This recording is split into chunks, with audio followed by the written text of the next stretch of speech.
নমস্কার বন্ধুরা, আমি আপনাদের প্রিয় গল্পকার। আজ যে গল্পটি আপনাদের শোনাব তা এক নাম প্রকাশী অনিচ্ছুক ফলোয়ার আমাকে পাঠিয়েছেন। আপনারা হয়তো ভাবছেন আমি কেন এই গল্পটি বলছি, কারণ এই গল্পে লুকিয়ে আছে অনেক গভীর আবেগ, অনেক না বলা কথা, আর এমন এক নিষিদ্ধ টান যা আমাদের সমাজের চোখে অপরাধ হলেও মনের গভীরে হয়তো অনেকেই অনুভব করেন।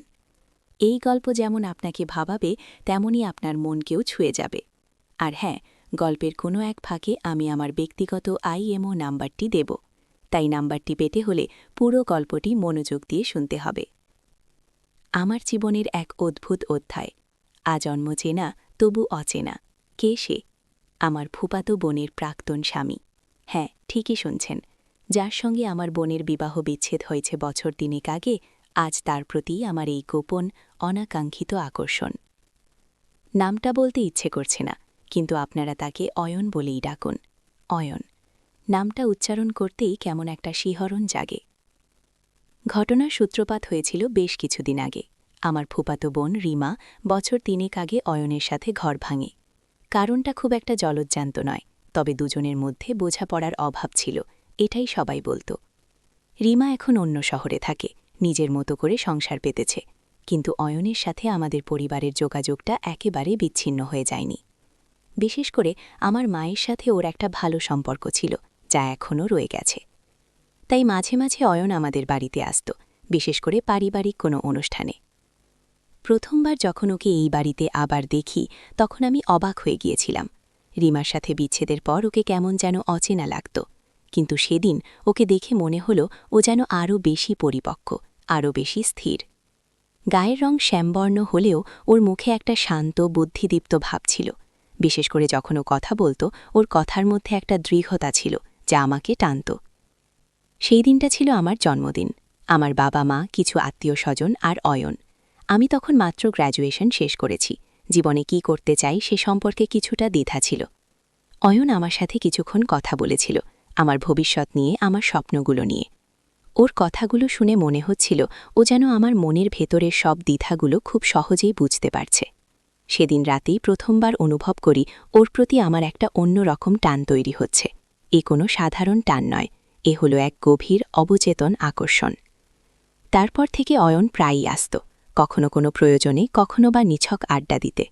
প্রতিবার আসার সময় আমার বুকের ভেতরটা কেমন যেন ধুকপুক করত। ওর চোখে চোখ পড়লে আমি কেমন যেন অস্বস্তি বোধ করতাম, আবার সে অস্বস্তি আমাকে টানত।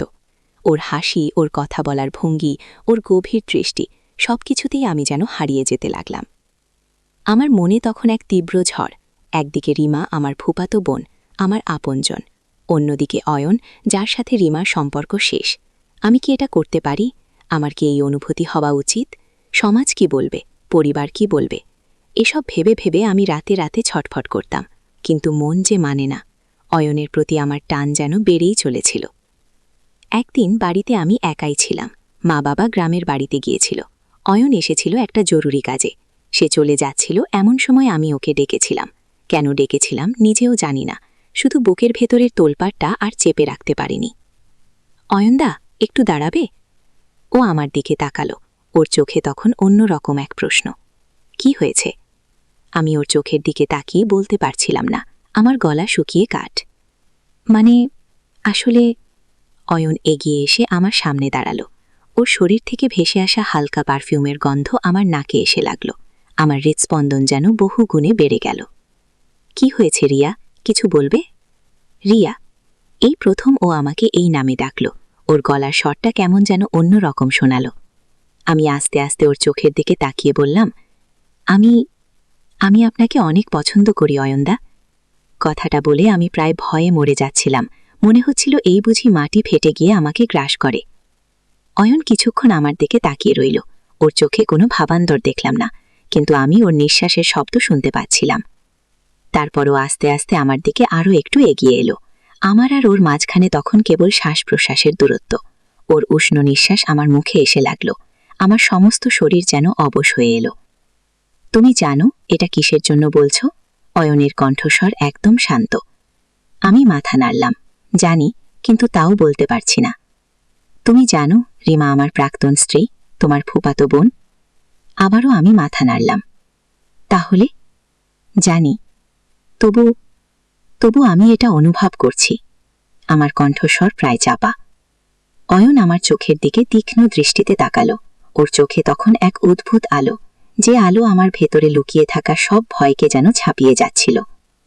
আর যদি যদি আমিও একই জিনিস অনুভব করি? কথাটা বলে অরুণ আলতো করে আমার চিবুকটা ধরল। ওর স্পর্শে আমার সারা শরীরে যেন বিদ্যুৎ খেলে গেল। ওর আঙ্গুলের স্পর্শে আমার তনু মন যেন আগুনের শিখায় জ্বলে উঠল। আমি ওর চোখের দিকে তাকিয়ে রইলাম। সেই চোখে তখন এক নিষিদ্ধ চাওয়া, এক গভীর আকাঙ্ক্ষা। তুমি কি চাও আমি? আমার ঠোঁট দুটো কাঁপছে। কি বলবো কিছু ভেবে পাচ্ছিলাম না। অয়ন আমার উত্তরটা যেন ওর চোখের ভাষা দিয়েই বুঝে নিল। আস্তে আস্তে ও আমার দিকে ঝুঁকে এলো। আমার নিঃশ্বাস বন্ধ হয়ে আসছিল। ওর ঠোঁট আমার ঠোঁটের খুব কাছে। আমি চোখ বন্ধ করে ফেললাম।